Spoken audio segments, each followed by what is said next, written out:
ఈ వీడియోను చూసే ముందు జై హనుమాన్ అని కామెంట్ చేయండి. మనం తెలియక చేసే అమంగళకరమైన పనులు. స్త్రీలు నైటీలు వేసుకుని పూజ చేయకూడదు. స్త్రీలు జుట్టు విరబోసుకుని గుడికి వెళ్ళకూడదు. ఇంటి ముందు ముగ్గులు లేకుండా పూజ చేయకూడదు. నుదిటిపై బొట్టు పెట్టుకోకుండా పూజ చేయకూడదు. మంగళవారం దేవుని పటాలను శుభ్రం చేయకూడదు. స్త్రీలు నిలబడి పూజ చేయకూడదు. స్త్రీలు స్నానం చేయకుండా వంట చేయరాదు. ఇంటిని ఎప్పుడూ అపరిశుభ్రంగా ఉంచకూడదు. స్నానం చేయకుండా పూలు కోయకూడదు. మంగళవారం, శుక్రవారం ఇంటి బూజును దులపకూడదు. మనం ఆహారాన్ని ఎట్టి పరిస్థితుల్లో వృధా చేయకూడదు. ఇలా చేస్తే అన్నపూర్ణాదేవికి కోపం వస్తుంది. సాయంత్రం పూట బట్టలు ఉతకూడదు. చాలామంది కూర్చున్నప్పుడు పక్క వాళ్ళ కాళ్ళు దాటి వెళుతూ ఉంటారు. అలా కాళ్ళు దాటి వెళ్ళడం మంచిది కాదని పండితులు చెబుతున్నారు. చాలామంది రోకలి బండలు కడగకుండా అలానే అపరిశుభ్రంగా ఉంచుతారు. కానీ ఇలా ఉంచకూడదు. చీకటిలో భోజనం చేయకూడదు. బయట నుండి వచ్చాక కాళ్ళు కడుక్కోకుండా ఇంట్లోకి ప్రవేశించకూడదు. కొంతమంది భోజనం పెట్టిన తర్వాత అన్నం తినడానికి భోజనానికి రావడం ఆలస్యం చేస్తారు. ఇక అన్నాన్ని మనిషి కోసం ఎదురు చూసేలా చేయడం కూడా నష్టం చేకూరుస్తుందని చెబుతున్నారు. అలాగే భోజనం చేసిన తర్వాత స్నానం చేయకూడదు. ఉదయం నిద్ర లేవగానే మీ ముఖాన్ని అద్దంలో అస్సలు చూసుకోకూడదు. శనివారం గుమ్మడికాయ కొనకూడదు. సూర్యాస్తమయం తర్వాత పూలు కోయకూడదు. సోమవారం ఎలక్ట్రిక్ గ్యాడ్జెట్స్ కొనకూడదు. ఎట్టి పరిస్థితులలోనూ రాత్రి సమయంలో గాజులు, కమ్మలు, మంగళసూత్రాలు తీయకూడదు. ఒకరు ధరించిన పూలు మరొకరు పెట్టుకోకూడదు. స్నానం చేయకుండా ముగ్గు వేయకూడదు. ఉప్పు, మిరపకాయలు, చింతపండు వీటిని ఎవరికి ఇచ్చినా చేతితో ఇవ్వకూడదు. పక్కన పెడితే వాళ్ళే తీసుకుంటారు. స్త్రీలు ఎప్పుడూ జుట్టు విరబోసుకుని ఉండకూడదు.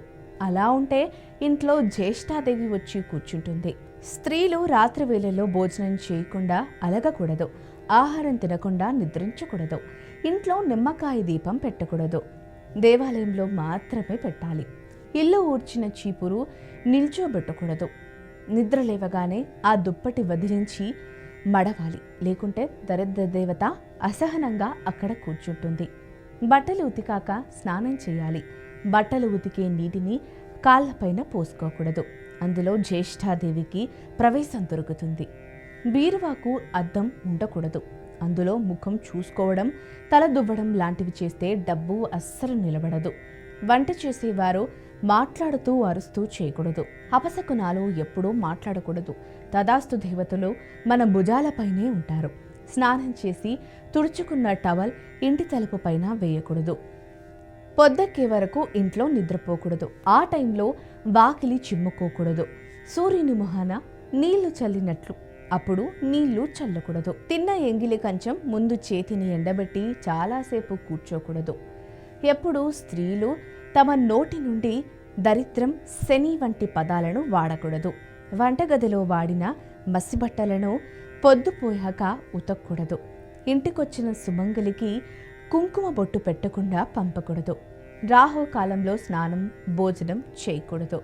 గుమ్మం ముందు చెప్పులు ఉండకూడదు. కొంచెం దూరంగా ఉంచాలి. దీపపు ప్రమిదలను ఎప్పుడూ నేలపై ఉంచకూడదు. దీపాన్ని అగౌరవపరిచినట్టు అవుతుంది. క్రింద ఉన్న ఒక చిన్న ఇత్తడి లేదా మట్టి ప్లేట్ లాంటిది ఏదైనా పెట్టి దానిపైన ప్రమిదను ఉంచాలి. దీపం పడమర దిశలో వెలిగించరాదు. ఒకవేళ వెలిగిస్తే కుటుంబంలో కష్టాలు కలుగుతాయి. వేరుశెనగ నూనెను పూజలో అస్సలు వాడకూడదని పెద్దలు చెబుతున్నారు.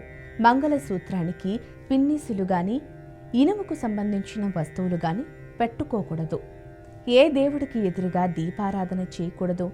మహిళలు ఎప్పుడు ఎవరికి ఏది ఇచ్చినా, ఏది తీసుకున్నా కుడి చేతితోనే తీసుకోవాలి. పొరపాటున కూడా ఎడమ చేతిని ఉపయోగించకూడదు. ఉదయం లేచి ఇంటి బయట శుభ్రం చేసినప్పుడు గుమ్మం మీద అడుగు పెట్టకూడదు. లక్ష్మీదేవి గడపలో నివసిస్తుంది మరియు ఆమెను అగౌరవపరచడం ఆర్థిక సమస్యలకు దారి తీస్తుందని పండితులు చెబుతున్నారు. శనివారం రోజున నల్లని వస్తువులను కొనకూడదు. కత్తెర, కత్తులు వంటి ఇనుప వస్తువులను శనివారం కొనుగోలు చేయరాదని పండితులు చెబుతున్నారు. శనివారం నాడు చెప్పులు, బూట్లు కొనకూడదు. మహిళలు ఎవరికైనా తాంబూలంగా కొబ్బరి చిప్పలు ఇచ్చేటప్పుడు కొబ్బరికాయకు 3 కన్నులు ఉండే భాగాన్ని ఉంచుకొని రెండో భాగాన్ని తాంబూలంగా ఇవ్వాలి. స్నానం చేయకుండానే బీరువాను అసలే ముట్టుకోకూడదు. కొందరు స్నానం చేయకుండానే బీరువాలోని డబ్బులు తీస్తుంటారు, కానీ ఇలా అసలే చేయకూడదట. ఇలా చేస్తే ఆ ఇంట్లో ఆర్థిక ఇబ్బందులు ఎదురవుతాయట. పూజగదిలో ఎప్పుడూ విరిగిన విగ్రహాలను ప్రతిష్ఠించకూడదు. మధ్యాహ్నం ఇంట్లో పూజ చేయకూడదు. దేవునికి నైవేద్యం పెట్టకుండా పూజ చేయకూడదు. కనీసం చక్కెరైనా నైవేద్యంగా పెట్టి దేవునికి పూజ చేయాలి. దీపారాధనకు వాడే కుందులు శుభ్రం చేయకుండా వాడకూడదు. హడావిడిగా పూజ చేయకూడదు. మన మనసంతా ఆ దేవునిపై పెట్టి ప్రశాంతంగా పూజ చేయాలి. ఎండిపోయిన పూలను పూజగదిలో ఉంచకూడదు. పారే నీటిలో పడేయాలి. పూజలో ఒక దీపంతో మరొక దీపం వెలిగించకూడదు. అగ్గిపుల్లలతో వత్తులను వెలిగించకూడదు. చిరిగిన బట్టలు ధరించి అస్సలు పూజ చేయకూడదు. అలా చేస్తే పేదరికం వస్తుంది. దేవుడు ప్రతిమలను మంగళసూత్రంలో అస్సలు వేసుకోకూడదు. లక్ష్మీదేవి ప్రతిమ ఉన్న మంగళసూత్రాన్ని అస్సలు వేసుకోకూడదు. ఈ వీడియో గనుక మీకు నచ్చినట్లయితే జై శ్రీరామ్ అని కామెంట్ చేయండి.